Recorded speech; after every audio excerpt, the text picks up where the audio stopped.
नमस्कार. कल्याणचे सांगती या कल्याण चॅप्टर मेंबर्सच्या घरगुती मुलाखतींच्या सोहळ्यात मी मिलिंद विनायक काणे आपण सर्वांचं पुन्हा एकदा मनपूर्वक स्वागत करतो. मित्रांनो, आज आपण भेटणार आहोत सुजाता जोगदंड यांना, कल्याण चॅप्टर टीम मेंबर आणि मौक्तिकम या मोत्याच्या ब्रँडच्या सर्वेसर्वा. सो आज त्यांच्यावर गप्पांची मैफल रंगवणार आहोत. चला ओळख करून घेऊया सुजाता जोगदंड यांची. नमस्कार मॅडम. नमस्कार, मी सुजाता जोगदंड. मी टिटवाळला राहते आणि मौक्तिकम हा माझा ब्रँड आहे. गेल्या 1 वर्षापासून मी मौक्तिकमचं काम करते आहे आणि बीबीएनजी कल्याण चॅप्टरची मेंबर आहे. वा, ग्रेट. मला पहिल्यांदा सुजाता मॅडम तुमचे आभार मानायचे की तुम्ही इंटरव्ह्यूची सिरीज बघतच असाल आणि सगळ्यांचे इंटरव्ह्यू पाहिले असतील, त्यामुळे इंटरव्ह्यू कसा होतो हे माहिती आहे. आज तशीच गप्पांची मैफल रंगवायची आणि त्याने तुम्ही आज वेळ दिला, त्यामुळे पहिल्यांदा तुमचे आभार. सुरुवात करायची. ग्रेट. सो अगदी मला असं वाटतं की तुम्ही सगळेच इंटरव्ह्यू ऐकले असतील. पहिलं वाक्य माझं काय असतं हे तोंडपाठ झालं असेल, त्यामुळे आपण बालपणापासून सुरुवात करूया. बालपण, शाळा आणि कॉलेज. माझं बालपण कल्याणातच गेलं, म्हणजे माझा जन्म पण कल्याणातला. वा, क्या बात. आम्ही आहे मुळातले नागपूरचे. म्हणजे आई बाबा, म्हणजे माझं दोन्हीकडचं आजोळ नागपूरचं. माझे बाबा कंपनी लॉ बोर्ड मध्ये कामाला होते, रजिस्टर ऑफ कंपनी. पण ते मुंबईचं जेव्हा डिव्हिजन झालं तेव्हा त्यांची ट्रान्सफर मुंबईला झाली, त्याच्यामुळे आम्ही सगळे मुंबईला आलो. आम्ही 3 भावंड आहे. मोठी बहीण आणि भाऊ. त्यांचा जन्म नागपूरचाच, पण माझा जन्म कल्याण मस्कर हॉस्पिटल मधला. वा, क्या बात. आणि त्या मस्कर हॉस्पिटल मधला जन्म. 1ली ते 4थी शिक्षण माझं शिशुविहार शाळा रामबाग नंबर 5 आदर्श विनोदिनी मंडळाची शिशुविहार शाळा तिथे झालं. 5वी ते 10वी न्यू स्कूल शाळा जोशीबाग तिथे झालं. आणि ग्रॅज्युएशन 11वी ते TY BCom बिर्ला कॉलेजमध्ये झालं. ॲज युजल जे कल्याणकर सगळे कल्याण बिर्ला महान आहे सगळ्यांसाठी. त्याच्यामुळे ते RKT CHM मध्ये जाण्यापेक्षा बिर्ला कल्याणात जवळ होतं म्हणून कल्याणमध्ये बिर्ला कॉलेज शिक्षण झालं. आणि M.Com मी पुणे युनिव्हर्सिटीतनं केलं. बाहेरून केलं M.Com पुणे युनिव्हर्सिटीतनं. 2 वर्ष तुम्ही पुण्याला होता? नाही, बाहेरून केलं. फक्त परीक्षा द्यायला आम्ही पुण्याला जायचो.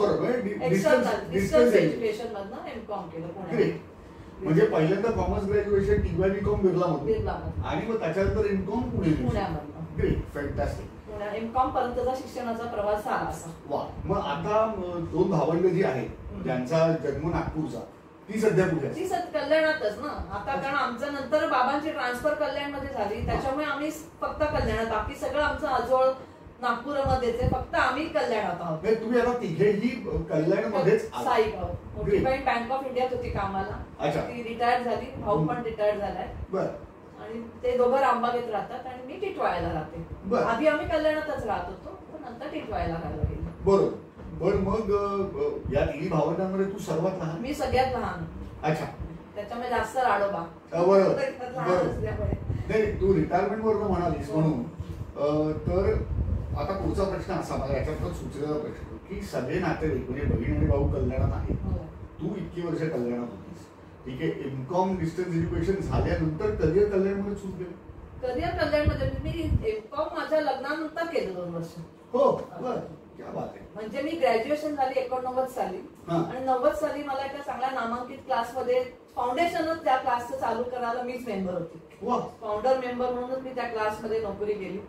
आणि लगेचच दुसऱ्या वर्षी 89 साली माझं लग्न झालं. सुमंत जोगदंड बीबीएनजीचे, तुम्ही त्यांना ओळखतच असाल. मित्रांनो, सुमंत जोगदंड हे आता सुजाता मॅडम म्हणाल्या, मी इकडनं सुजाता मॅडम न म्हणता सुजाता काकू म्हणणार आहे, कारण आम्ही सगळे अगदी लाडांकडे सुजाता काकू म्हणतो. टिटवाळा ती राहते माझ्याच बिल्डिंग पासून 4-5 बिल्डिंग सोडून. सो सुमंत काका, मला काही मुद्दाहून सांगावं असं वाटतं की सुमंत जोगदंड हा जो उल्लेख केला, म्हणजे आमचा लाडका सुमंत काका, जो स्वतः कमर्शियल आर्टिस्ट आणि he is a GD art from sir Xavier school of institute.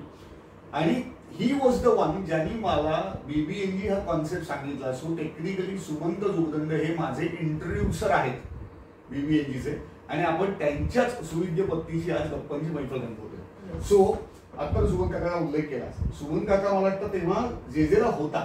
त्यांचा इंडिया याला होता, इंडियन एक्सप्रेस मध्ये होता कामाला. अच्छा. इंडियन एक्सप्रेस मध्ये कामाला होते आणि मी ते सिद्धेश्वरात राहायचे तेव्हा. बरोबर. एका मित्राच्या थ्रू ओळखीने त्यांनी बघितलं होतं मला, त्यांनी विचारलं, तर मग आम्ही घरी सांगितलं आणि मग आमचं 90 साली लगेच लग्न झालं. तेव्हा आम्ही कल्याणला सिद्धेश्वरात राहत होतो.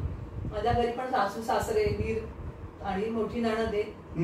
तर ते सगळ्या, पण माझ्या सासऱ्यांचा पण एकच उद्देश होता की नोकरी करायची तर कल्याणात असेल तर कर, नाही तर नोकरी करायची नाही. अच्छा. तेव्हा मी त्या क्लासेसमध्ये नोकरी होती म्हणून त्यांनी मला नोकरी कंटिन्यू करायला, ते स्वतः टेलिग्राफ मध्ये होते कामाला माझे सासू. सासूबाई घरातलंच काम म्हणजे होम मेकरच होते. त्याच्यामुळे मी तेव्हा ती नोकरी चालू ठेवली आणि 91 साली माझ्या मुलीचा जन्म झाला, श्वेताचा. बरोबर. चालू होतं आमचं व्यवस्थित सगळं जण. आम्ही तेव्हा आधी 2 शिफ्ट मध्ये मी नोकरी करायची, कल्याणात होती त्याच्यामुळे क्लासेस मध्ये 2 शिफ्ट मध्ये जायची, सकाळी आणि जायची संध्याकाळी, दुपारी परत, आणि परत 3 वाजता गेली की 9 वाजेपर्यंत वगैरे आली. म्हणजे पूर्ण फाउंडर मेंबर सारखंच होतं त्या क्लासचं. म्हणजे फीज गोळा करण्यापासून सगळं काम केलं असं व्यवस्थित. मग श्वेताचा जन्म झाला की NRC शाळेत, मग त्याच्या श्वेताचा जन्म झाल्यानंतर आम्ही टिटवाळ्यात शिफ्ट झालो. अच्छा, तोपर्यंत आम्ही कल्याणातच होतो. तिचा जन्म झाल्यानंतर आम्ही टिटवाळ्यात शिफ्ट झालो, कारण घर लहान पडत होतो, कोणाला तरी बाहेर पडायचं घराच्या. आणि तेव्हा इंडियन एक्सप्रेस मध्ये नोकरी होती यांची, त्याच्यामुळे लोन मिळणं शक्य होतं. त्याच्यामुळे लोन घेऊन आम्ही टिटवाळ्यामध्ये घर घेतलं. म्हणजे आमच्या हिमतीवर आम्ही घर घेतलं, कोणाचाही एकही पैसा न घेता. तेव्हापासून आमची लढाई सुरुवात झाली, करिअरची लढाई लढायला सुरुवात झाली तेव्हापासून. मला याच्यातच एक रिलेटेड जो प्रश्न होताच की तू जवळपास बरीच वर्ष 2.5-3 दशक शेट्टेज क्लासेस मध्ये होतीस, आणि शेट्टेज क्लासेस कल्याण मधलं फार मोठं नाव. जसं तू आता म्हणालीस की त्यांच्या फाउंडर मेंबर पैकी तू आहेस, म्हणजे फी गोळा करण्यापासून ते क्लास इतका मोठा होईपर्यंत म्हणजे तू जवळपास 2.5-3 दशक तिकडे होती. तू शेट्टे क्लासेस मधला अनुभव अतिशय सुंदर अनुभव होता. तेव्हा फार रिस्पेक्ट होता. तेव्हा त्यांची मुलं लहान होती, सगळे टीचर्स चांगले होते, आणि अजूनही टीचर्स लोकांशी माझा खूप चांगला कॉन्टॅक्ट आहे. ते अगदी सणावारांना मला मेसेज करतात, बोलतात, मला भेटायला येतात. माझं एक्झिबिशन मी करते तिथे मला भेटायला येतात टीचर्स लोक. खूप छान अनुभव होता. आणि तिथे मेन जे सर होते आमचे, त्यांनी मला खूप प्रेम दिलं आणि त्यांनी म्हणजे खूप सपोर्ट केला मला. आणि हा फार महत्वाचा, खूप सपोर्ट केला. एम्प्लॉयरकडनं सपोर्ट मिळणं खूप गरजेचं. त्याच्यामुळे खूप छान माझं चालू होतं, व्यवस्थित एकदम चालू होतं. आणि मग अचानक 1994 साली एक चुकीच्या निर्णयामुळे आम्हाला खूप म्हणजे रस्त्यावर आल्यासारखं झालं परत. एक मोठा माझ्या मिस्टरांनी चुकीचा निर्णय घेतला, त्याच्यामुळे त्यांची इंडियन एक्सप्रेसची नोकरी पण गेली आणि दुसरीकडे जिथे काम होते ते पण त्यांचं गेलं. त्याच्यामुळे आता पुढे काय हा प्रश्न, कारण मुलगी लहान होती, तिचा शिक्षणाचा खर्च, माझ्या एकटीच्या यांनी, तेव्हा लोन होतं आमचं. तेव्हाचं लोन, होम लोन म्हणजे आताचं काही नाही, पण तेव्हाचं होम लोन आपल्याला कठीण होतं. ते पुढे काय, 30 वर्षांपूर्वी तो काळही वेगळा होता, मोठा प्रश्न आला. पण शेवटी डोंबिवलीचे एडिट इन्स्टिट्यूट म्हणले गणपुले मॅडम, त्यांनी सुमन सरांना बोलवलं की तू माझ्याकडे ये, तू एवढा मोठा कलाकार आहे, आम्ही वेब डिझायनिंगचे क्लासेस घेतो. एडिट इन्स्टिट्यूट मध्ये ते कामाला जायला लागले. तर त्याच्यानंतर मग परत व्यवस्थित हळूहळू चालू होतं. मग डेटा प्रो मध्ये त्यांनी नोकरी केली, माझी इकडे नोकरी चालू होती. असं करत करत आमची गाडी चालू होती. म्हणजे स्वतः शिक्षण, ती NRC शाळेत जायची, सासू सासरे मी आणि आम्ही 5 जण आम्ही टिटवाळ्याला राहायचो, मीर आणि जाऊ कल्याणला राहायचो. त्याच्यामुळे असं एकदम कलाटणी मिळाली आमच्या आयुष्याला. मोठं संकटच होतं एक ते आम्हाला, त्याच्यात नाही आम्ही तग देऊन उभं राहिलो. त्याच्यामध्ये घरच्यांचा सपोर्ट जास्त होता आम्हाला. आणि घरच्यांचा सपोर्ट फार महत्वाचा असतो अशा वेळेला जो तुम्हाला मिळाला. आणि ऑफकोर्स तुमच्या दोघांची स्किल्स होती, म्हणजे माणसं जोडणं हे तुझं स्किल, आणि कमर्शियल आर्टिस्ट असल्यामुळे काकाचा स्किल सर्वतोपरीची आहे. आम्ही सगळ्यांनी बघितलं, ड्रॉइंग असू दे किंवा त्याचं लोगो डिझायनिंग असू दे, विजिटिंग कार्ड आणि हे सगळं प्रिंटिंग असू दे, पण यू फायटेड आउट, हे सर्वात महत्वाचं होतं. मला पुढे याच्यात जायचंय की शेट्टे क्लासेसमध्ये आता तू म्हणालीस की आजही टीचर्स कॉन्टॅक्ट मध्ये आहे, एवढा मोठा प्रदीर्घ प्रवास झाला, आणि मग तू काही वर्षांपूर्वी शेट्टे क्लासेस सोडलेस आणि टिटवाळा असल्यामुळे मग तू महागणपती हॉस्पिटलला होतीस. पण एवढ्या काळात या स्टुडंट जोड ओळखी झाल्या, टीचर जोड ओळखी झाल्या, टीचर्स आहे पण अजूनही स्टुडंट भेटले की ओळख खूप रिस्पेक्ट देतात. वा, क्या हाच माझा स्टुडंट आहे. खूप रिस्पेक्ट देतात स्टुडंट. म्हणजे तो एक शेट्टे क्लासची नोकरी जाणं हा मला म्हणजे आम्हाला पूर्ण रस्त्यावर आणलं. रस्त्यावर आणलं म्हणजे पूर्ण आता झाली आमची, कारण मिस्टरांची नोकरी नव्हती, घरात ड्रॉइंग क्लास घ्यायचे ते किंवा एडिट इन्स्टिट्यूट मध्ये काम, म्हणजे असं थोडंफार. आणि माझी नोकरी गेली. बरोबर. त्याच्यामुळे पूर्ण आम्ही रस्त्यावरच आलो की आता करायचं काय. म्हणजे काही वेळा असा विचार आला मनात की हे सगळं सोडून आपण जीव द्यावा, एवढी परिस्थिती आली होती. कारण करणार तरी काय.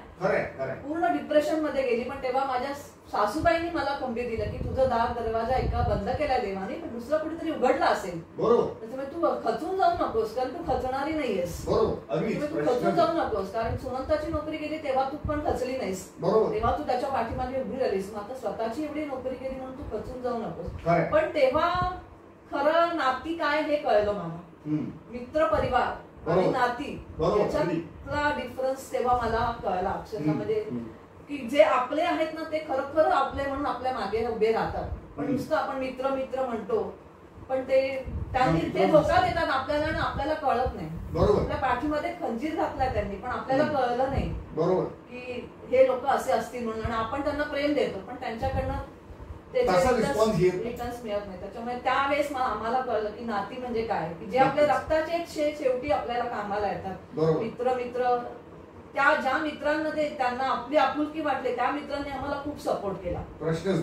पण म्हणजे खूप वाईट अनुभव होता तेव्हा. म्हणजे पूर्णपणे मी खचून गेली होती आणि एकदम डिप्रेशन मध्ये गेली होती की काहीच मी करू शकत नाही. कारण ज्या संस्थेमध्ये मी एवढे वर्ष नोकरी केली त्या संस्थेमधून अचानक बाहेर पडणं, काही आयडिया न देता किंवा काही न देता अचानक बाहेर पडणं आणि परत नंतर काही संबंधच नसल्यासारखं वागणं, खरंय हे फार जास्त वाईट. म्हणजे वेदना म्हणजे सगळे पहिल्या दिवसापासूनचे दिवस मला आठवायला लागले तेव्हा.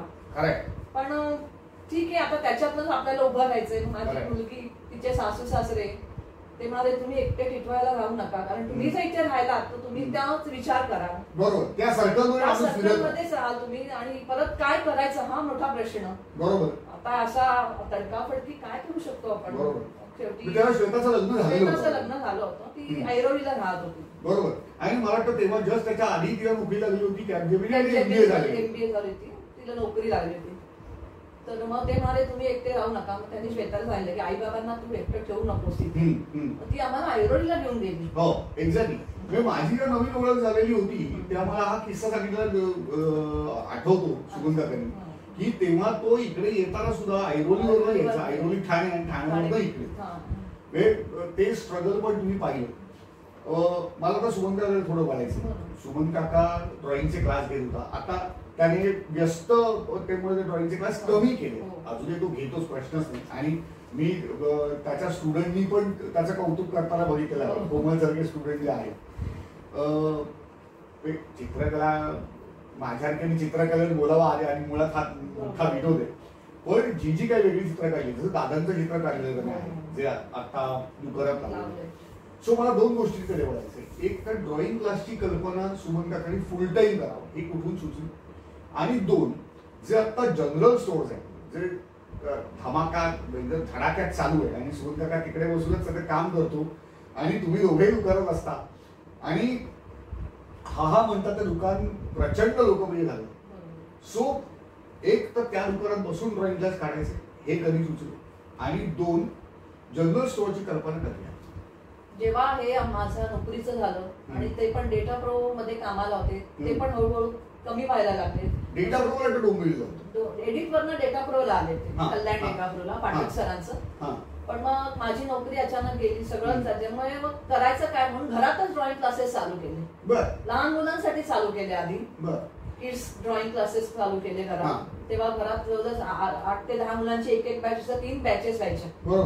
आणि 30 मुलं आता मोठे झाली आहेत, ते स्वतःचे ड्रॉइंग क्लासेस काढतात. मग हळूहळू वाढवत गेले क्लास. आणि आमच्या समोरच एक जागा होती, तिथे गाळा घेतला आम्ही. घरात आता सासूबाई होत्या, दीर होते, त्याच्यामुळे मुलांना कम्फर्टेबल नाही, मुली व्हायच्या क्लासला, मग त्यांना कम्फर्टेबल नाही म्हणून आम्हीच भाड्याने जागा घेतली. आणि मग हा असा सगळा किस्सा झाला. मग आम्ही ऐरोलीला गेलो. मग ऐरोलीवरनं मग तिथे आल्या 6 महिने आम्ही राहिलो ऐरोलीला. तरी पण पूर्ण, कारण आम्ही काहीच कमवत नव्हतो, आमच्या हातात काहीच नव्हतं. आमच्या मुलींनी सगळा 6 महिने तिने एक घर भाड्याने घेऊन दिलं आम्हाला.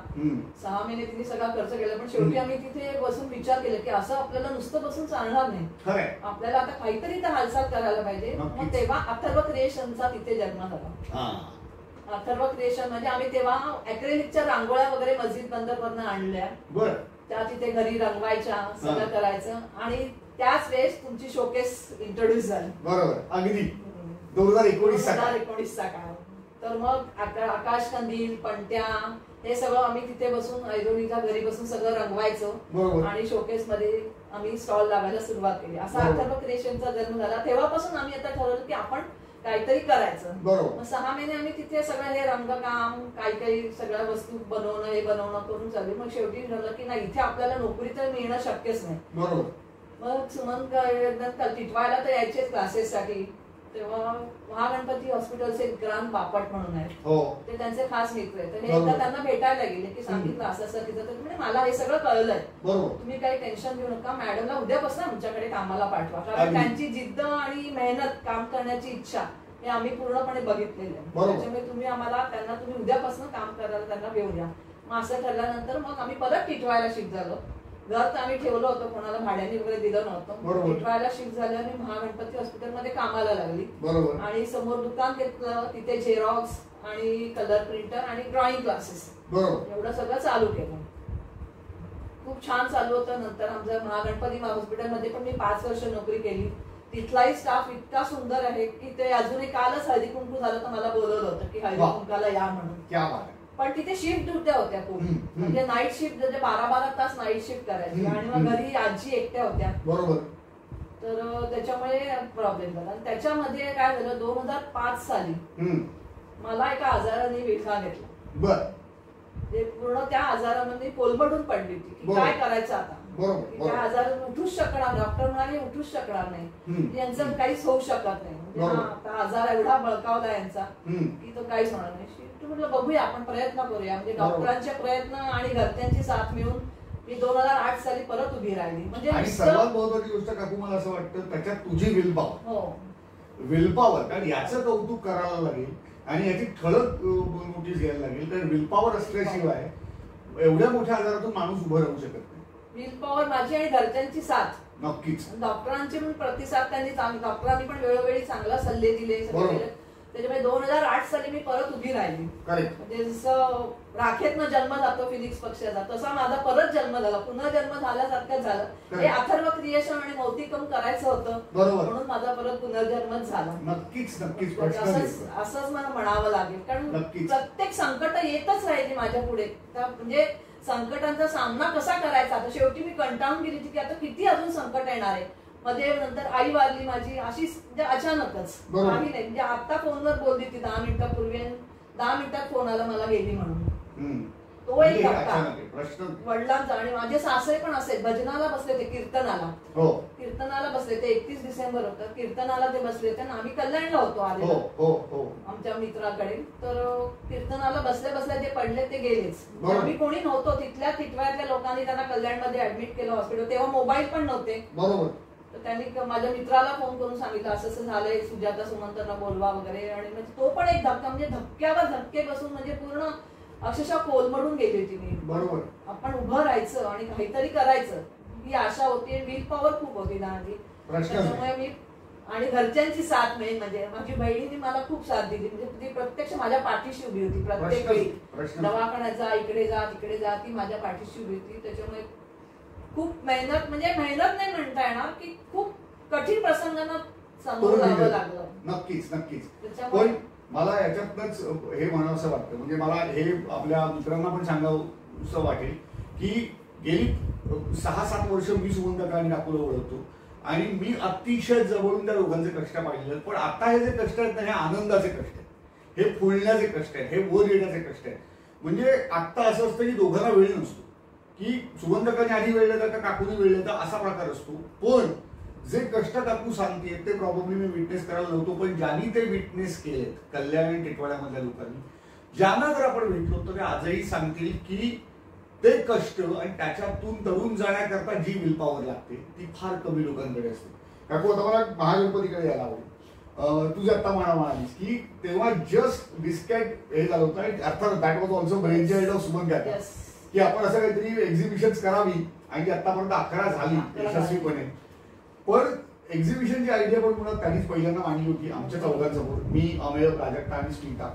आणि आम्हाला पण ती आवडली. 5 व्यावसायिक वेगळ्या याच्यातले एकत्र येणार आणि एक्झिबिशन करणार. त्या तूही हिरवीमध्ये भाग घेतलास आणि सायमल्टेनियसली एकीकडे प्रभाकर आर्ट स्टुडिओ आणि ड्रॉइंग क्लासेस आणि दुसरीकडे तुझं महागणपती हॉस्पिटल अथर्व क्रिएशन चा त्याला मिळालेली साथ. सो जेव्हा 5 वर्ष तू महागणपतीत होतीस तर तिकडचे अनुभव कसे? महागणपती हॉस्पिटलचा अनुभव मला अतिशय सुंदर. एक तर मला मेडिकल फील्ड मध्ये काही आयडिया नव्हती. बरोबर, तुझं ऍडमिन डिपार्टमेंट, कारण त्याचा ऍडमिन डिपार्टमेंट होतं आणि कोचिंग क्लासेस होतं आणि मेडिकल मध्ये मला अँब्युलन्सचा आवाज ऐकला तरी घाबरायला व्हायचं. एवढी म्हणजे मी घाबरत होती त्या मानाने. पण पापट सरांनी सांगितलं की नाही मॅडम तुम्ही या, तुमचं जिद्द आणि तुमची चिकाटी हे आम्हाला पाहिजे. कारण हॉस्पिटलच्या रिसेप्शन स्टाफ मध्ये जिद्द आणि चिकाटी पाहिजे आणि बोलण्याचं जी तुमची स्किल आहे हे आम्हाला खूप. तुम्हाला म्हणजे खूप वर्षापासून आम्ही सुमन सरांना ओळखतो त्याच्यामुळे तुम्हालाही ओळखतोय. त्याच्यामुळे तुमच्यासारखे असे कर्तबगार लोक आम्हाला काउंटरला पाहिजेत म्हणून. Your fit for the job.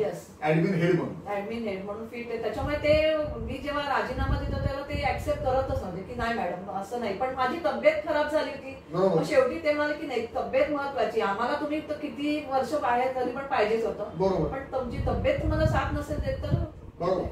त्याच्यामुळे त्यांनी मला माझ्यासोबत जे सर होते रिसेप्शनला सिव्हिल सर म्हणून त्यांनी मला ट्रेनिंग दिलं. अतिशय छान ट्रेनिंग दिलं त्यांनी मला आणि एकदम येता म्हणजे एक्सपर्ट होऊन गेली होती त्याच्यात. म्हणजे मी पूर्ण ऍडमिनिस्ट्रेशन एकटी हँडल करायची. कधी कधी कोणी नसायचंच त्याच्यामुळे एकटं हँडल करायची. महेश जोशींच्या क्लेमच्या वेळेला तर मी आलेलो पण होतो आणि तुझ्याचकडे आलो होतो क्लेमचे सगळे पेपर. आणि इतका स्टाफ म्हणजे आया आणि वॉर्ड बॉय पासून सगळे जणांना म्हणजे मला गेले तरी आता हक करतात मॅडम आल्या मॅडम आल्या म्हणून. म्हणजे असा एकही स्टाफ नाही महागणपती हॉस्पिटल मधला की तुम्ही गेले आणि त्यांच्या कपाळावर आठवण आले की बाबा मॅडम आज कशाला आलात, असं नाहीये. खूप कोऑपरेटिव्ह आहे तो स्टाफ पण आणि अतिशय मला त्यांनी समजावून घेतलं. नाईट शिफ्टला पण आता 12-12 तास नाईट शिफ्ट असायची पण माझं वय कन्सिडर करता थोडा 1-2 तास मला झोपायला मिळायचं. मॅडम तुम्ही झोपा, पेशंट आले की आम्ही तुम्हाला उठवू.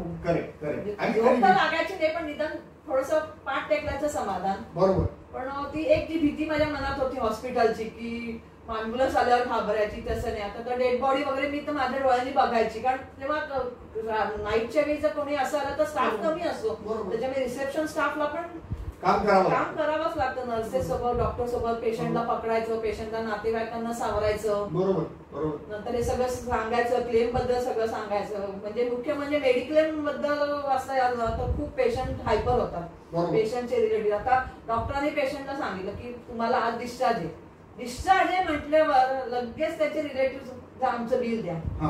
अगदी आनंदी अहो असं नसतं ते. त्याच्यात त्यांना शांतपणे समजावून सांगणं ही पण एक कला आहे की ते नुसतं डॉक्टरांनी सांगितलं डिस्चार्ज म्हणजे लगेच डिस्चार्ज नसतो. कॅश वाले असं तुमचे पेपर येतील मग आम्ही कंपनीला पाठवू, मग कंपनी तुमचं सँक्शन करेल. म्हणजे 2-2 तासात येऊन आलं का असं विचारतात. तर तिथे कूल माइंडेडच लोक पाहिजे.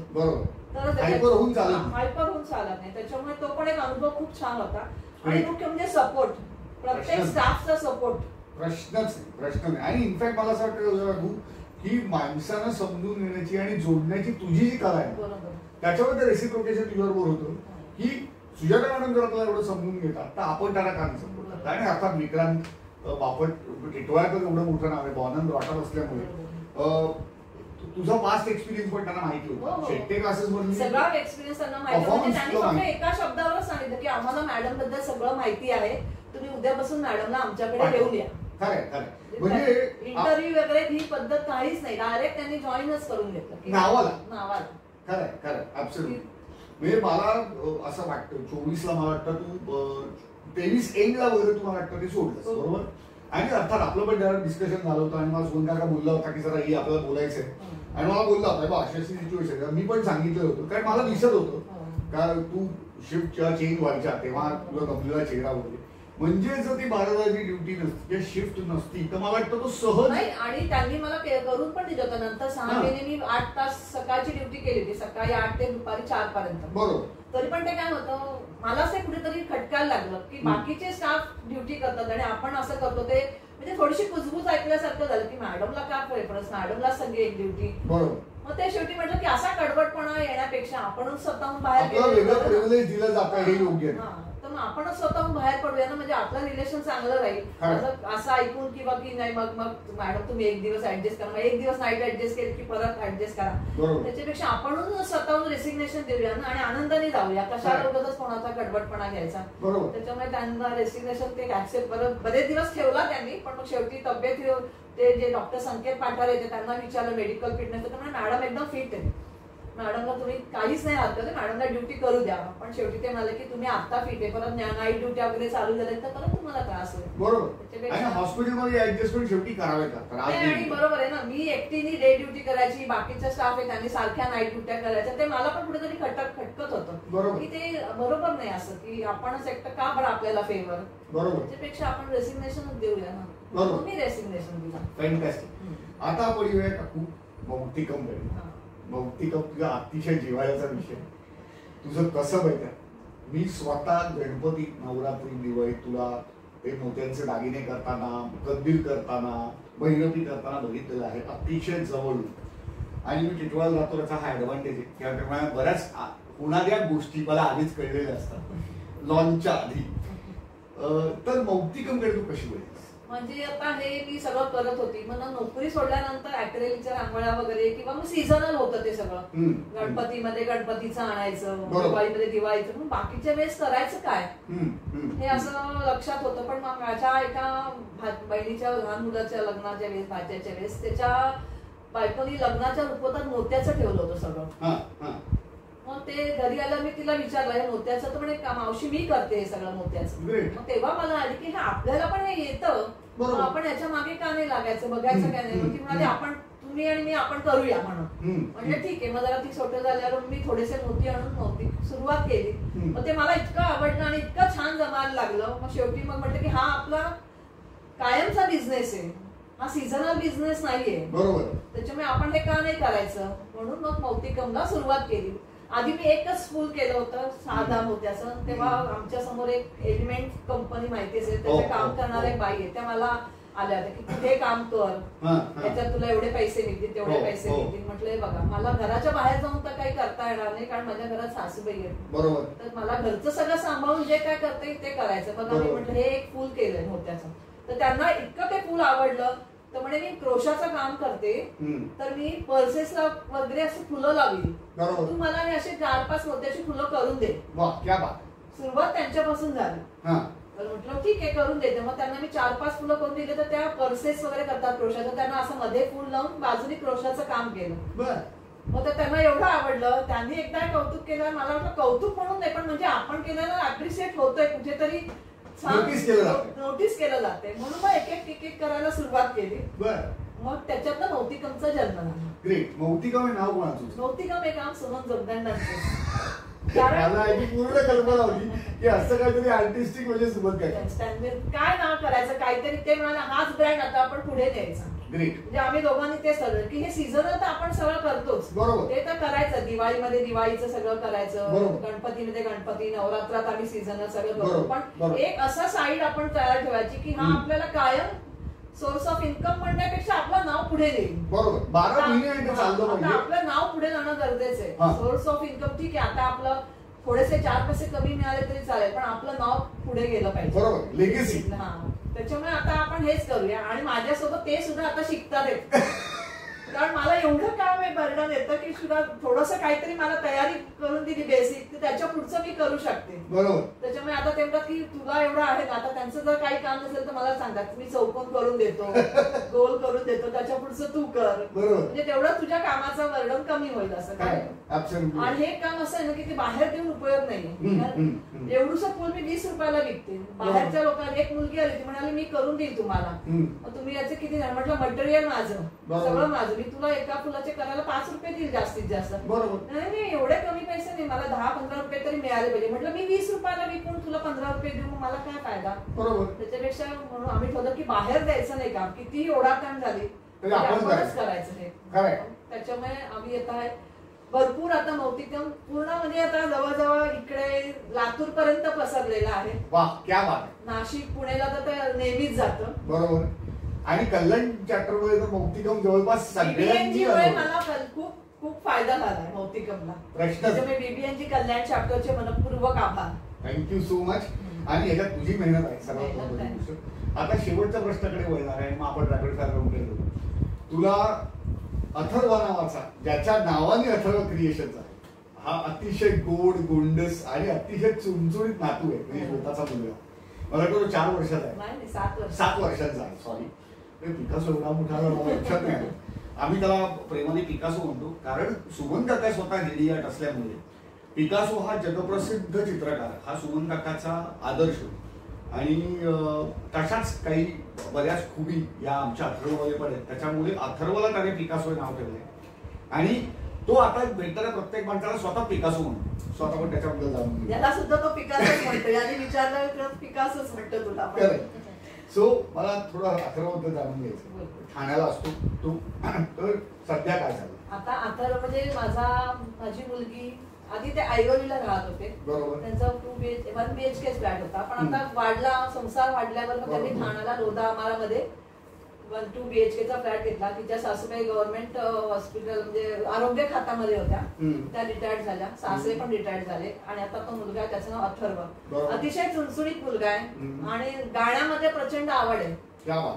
गाण्याच्या क्लासला जातो. म्हणजे तो मेमरी त्याची एवढी शार्प आहे की त्याला एकदा आपण हे सांगितलेलं ना, तो कधी पण येईल तरी तो विचारेल की तुझ्याबद्दलच आता सांगायचं म्हटलं तर तू एकदा आला होतास, रात्रीच्या वेळेस होता. त्याने दुसऱ्या दिवशी मला विचारलं मिलिंद काका गेला की नाही अजून. त्याच्यामुळे त्याचं एकदम मेमरी शार्प आहे त्याची. आणि आता हे आहे ते सगळं तिच्याच नावाने, त्याच्यामुळे आम्ही अथर्व क्रिएशनच्या नावाने सगळं चालू केलंय. आणि त्याला पण खूप आवड आहे. तो इथे आला की दुकानात आमच्या बसतो, करतो, मदत करतो, मोती सॉर्ट करून दे. मोत्यांमध्ये त्यालाही आवड. इथून गेलं की एवढे मोती घेऊन जातो आणि त्याची माळ करून आजीला देतो की मी तुला माळ केली म्हणून. त्याच्यामुळे त्या तेच म्हणतात की तुमच्याकडे आला की हा मोती घेऊन येतो भरपूर. त्या दिवशी पण मी त्याला दाखवलं मोती आणलेलं. तर म्हणतो बापरे तुमच्याकडे एवढे मोती, आता आला पाहिजे मला. म्हणजे तुझ्याकडे गणपतीपासून आलाच नाही येतो. त्याच्यामुळे अथर्व हा आमचा जिव्हाळ्याचा विषय आहे. अगदी अगदी अगदी. आणि तो आहे म्हणूनच आम्ही त्याच्याकडे बघूनच सगळं पुढचं आयुष्य आनंदात घालवायचं असं ठरवलं. खरंय खरं. आणि स्मार्ट आहे, त्यात काही वादच नाही. त्याचं रुसणं, चिडणं, रागावणं हे सगळं मी बघितलेलं आहे एकापाठी. इनफॅक्ट शिवतांडव तो पूर्ण म्हणतो, शिवमहिम्न म्हणतो आणि त्याला सुद्धा म्हणतो. म्हणजे मी हतबुद्धच झालो होतो. मला वाटतं फक्त बाबांचा त्याला फक्त प्रणवला तो घाबरतो. आता सायकल घेतली त्याच्या बाबांनी स्वतःसाठी. त्याच्यामुळे रोज रात्री तो पण सायकल फिरवतो, बाबा पण सायकल. पण बाबांनी सांगितलं मी तुझ्या मागे येणार नाही. मग ते लोधामध्ये तर खूप फिरायला जास्त आहे. त्याची आजी आणि तो एका बाजूला जातात फिरायला आणि हा बाबा एका बाजूला जातो फिरायला. त्याच्यामुळे असं आता सायकल सध्या असल्यामुळे रात्रीचा फोन कॉल बंद आहे आमचा सध्या. त्याच्यामुळे गाण्याच्या क्लासमध्ये काय झालं ते सध्या मध्ये नाही. तर त्याचा गाण्याचा क्लास झाला की रात्री व्हिडिओ कॉलवर आज काय शिकवलं हे आजोबांना शिकवणार. आणि आजोबांनी ते म्हणायचं तू हे म्हण, आता मी तुला सांगतो हे तू म्हण. त्याच्यामुळे आजोबांनी म्हणायचं, यांनी सांगायचं, आजोबांनी म्हणायचं. म्हणजे हा यांचा गाण्याचा क्लास रोज रात्री चालू असायचा. आता सायकलिंगमुळे तो बंद झालाय. ठीक आहे, थोडे दिवस बंद, ब्रेक आहे जरा. आता गाण्याचा क्लास संध्याकाळी 7 ते 8च असतो. त्याच्यामुळे घरी आला, जेवला की सायकलिंगला जातो लगेच रात्री 9:30-10ला. मग घरी आला की दमलेला असतो. बरोबर. त्याच्यामुळे झोप येते. त्या दिवशी फोन करतो नाही मला झोप आली आहे, त्याच्यामुळे मी झोपतो, आज गाणं नाहीये. आज गाणं नाही असं सांगतो. आज गाणं नाही. Very good, very good, fantastic. आपण एकंदर सगळा प्रवास ऐकून खूप मजा आली. जबरदस्त रंगलेली मुलाखत आहे. सुमन काकाबद्दल तू एवढं बोललीस. आजी आहेच, प्रश्नच नाही. श्वेता आणि प्रेरणाबद्दल आपण बोललो, पिकासोबद्दल बोललो, अथर्वबद्दल. तर आता आपण हे सगळं रॅपिड फायरच्या माध्यमातून पुढे घेऊन जाऊया. रॅपिड फायर राऊंड बद्दल कल्पना असेल, मी तुला 10 प्रश्न विचारेन. आपण तर नवीन प्रयोग सुरू केलेला आहे 4 मुलाखती पूर्वीपासून, की आपण फक्त प्रश्न विचारतो, ऑप्शन नाही. तुम्हाला जो सुचेल ते उत्तर द्यायचं. सो आपण सुरू करूया. ग्रेट मित्रांनो, शेवटच्या सेगमेंटमध्ये आपण सुरू करूया सुजाता काकूला विचारलेले 10 प्रश्न आणि त्यांची खुमासदार उत्तर.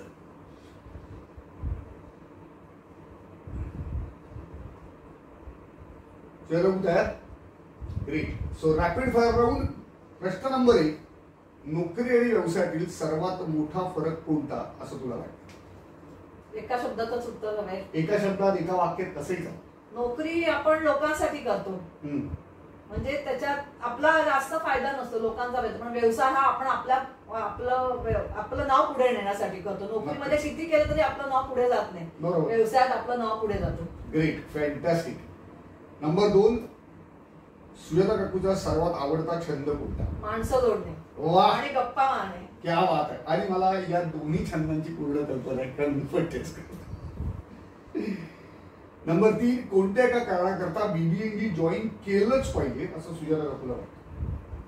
कोणतं एक कारण म्हणजे BBNG बद्दल मी खूप ऐकलं होतं की आपल्या व्यवसायाच्या वाढीसाठी BBNG चांगले आहेत. आणि मौतिकम हे जेव्हा चालू केलं तेव्हा सुमन सरांनी सांगितलं मला की तू BBNG जॉईन कर, BBNG मध्ये तुझ्या व्यवसायाला खूप वाव मिळेल, म्हणजे तुझ्या खूप ओळखी होतील, व्यवसाय पुढे नाही गेला तरी 4 लोकांशी ओळख होईल. त्याच्यामुळे मी BBNG जॉईन केलं आणि त्याचा मला खूप फायदा झाला.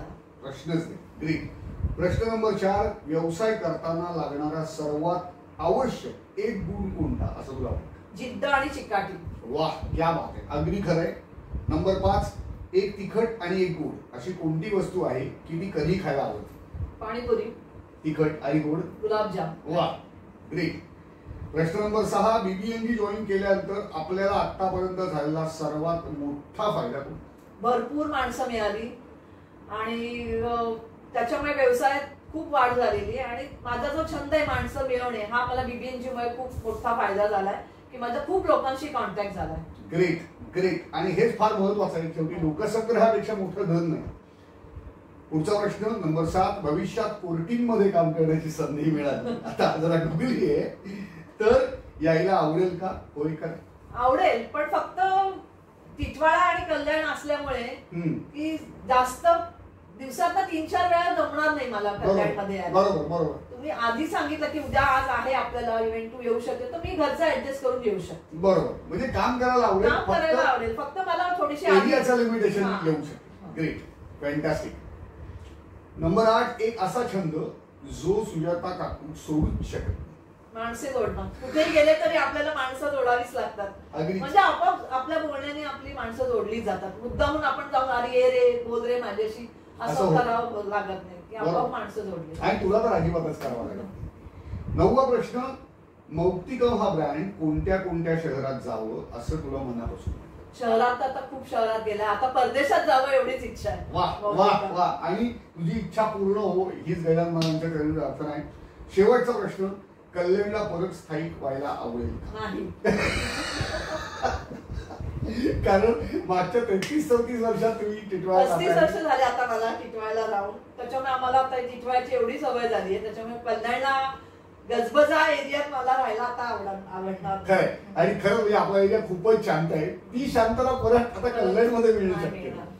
ग्रेट. सुजाता काकू, थँक्यू सो मच. तू आज वेळ दिलास, तू इथं आलीस आणि रॅपिड वाजी पण अप्रतिम उत्तर दिलीस आणि नंतर खूप जबरदस्त रंगवलास. तुझ्या मनापासून आभार. Thank you so much. नमस्कार मित्रांनो, आज आपण गप्पा मारल्या सुजाता जोगदंड, कल्याण चॅप्टर मेंबर आणि मौक्तिकम या यांच्या सर्वेसर्वा. आपण त्यांची कहाणी, त्यांचा प्रवास ऐकला आणि खूप मजा आली ही मुलाखत गेला आणि एकंदर गप्पा मारायला. आपण आज इथंच थांबतोय. नवीन भागात एका नवीन मेंबरला घेऊन लवकरच भेटू. तोपर्यंत काळजी घ्या. धन्यवाद.